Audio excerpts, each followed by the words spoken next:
Alright, so this time, ito naman ang ating i-wo-work on. Yan. Okay.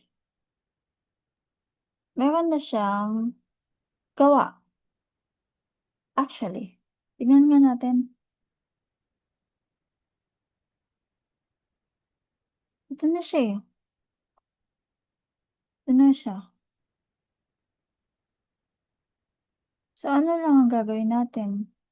So, since gawa naman na siya, hindi na natin 'to gagawin. Ang gagawin lang natin is connect to your neighbor building without gap. So, ito yung neighbor building. Select the neighbor building, then copy the side wall. Copy the side wall direction, which is 3. And then select your building, then paste the side wall direction, number 6. Drag your building edge point to find the correct location shown by software. Yan. So, if you may notice, mali rin talaga yung wall niya. Kasi supposed to be dito yung wall niya. Ito yung wall niya, So, ang gagawin natin muna ay punta tayo dito kay neighbor building. Ito si neighbor building, hanggang dito lang tayo kasi lagpas na tayo, di ba? Lagpas na tayo masyado dyan. So, gagawin lang natin is E. Diretso lang yan, yo. Okay, fine, whatever. F tayo.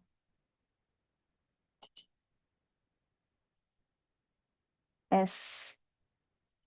Di kasi siya pantay-pantay. So, yan. Ito tayo.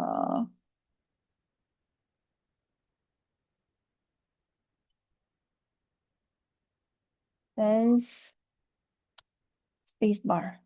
Yan.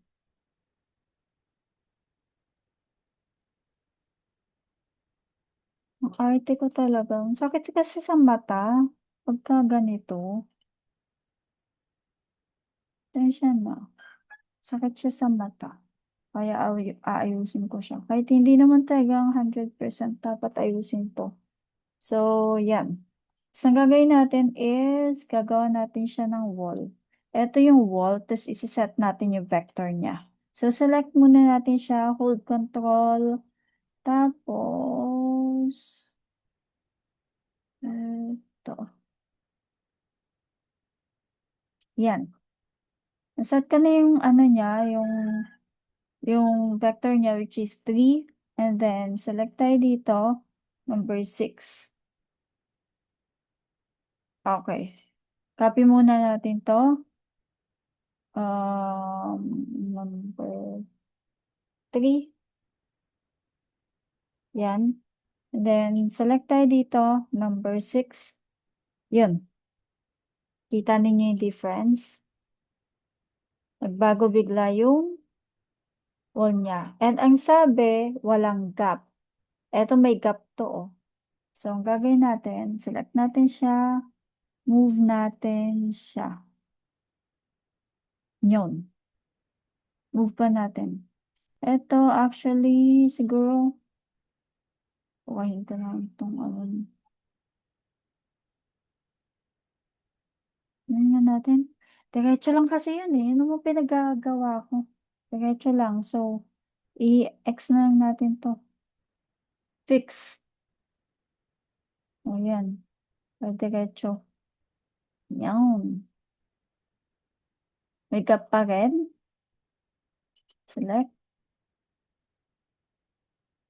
Tapos, move natin siya. Move pa natin siya ng konti. Zoom in na tayo para kita natin. Or this is enough na. Nasaan na ba? Saan ka na? Ay, saan na ako napamatay? Ayan. Yan o. Select natin to, move natin to. Hanggang sa point. Sana hindi siya mag-overlap. kasi may overlapping. Hindi natin siya pwedeng ano. Kailangan may gap na kaunti. Yan. Nawala yung overlapping niya. Pero parehas naman na yung ano niya. Yan. Ito ang problema dito. Huh. Tingnan nga natin. Hindi. May space pa rin siya kahit pa paano ito, no? Kasi mag-overlap kasi pagka ano.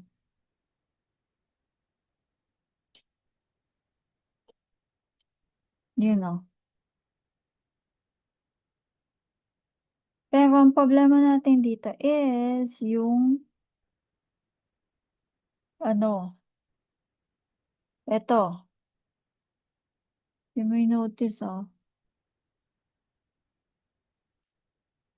kailangan yung wall natin is parehas. Yung ano, yung, eto, itong grid line.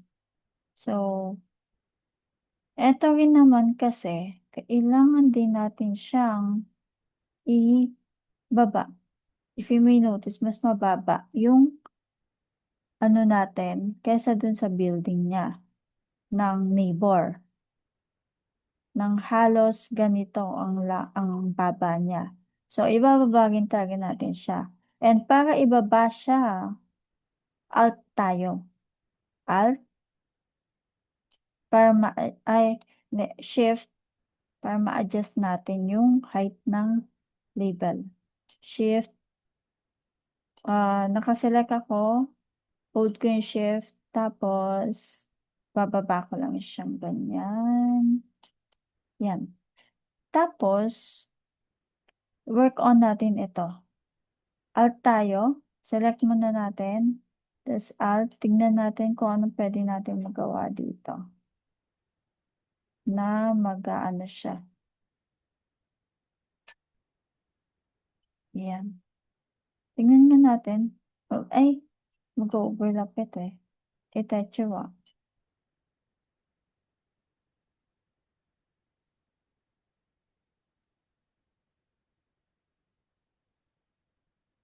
Tingnan na natin kung mag-overlap siya pa. Footprint overlap. So, wala tayong magagawa dyan. Pante, i-move talaga natin siya pala ng konting-konti lang. Tapos, eto naman. Tingnan natin. Okay, nawala. Alright. Tingnan lang natin kung ibabalik sa atin to, pero sa akin okay naman na yan. Halos magkakabit naman na sila, oh. Yes, okay naman na siya. So, yeah.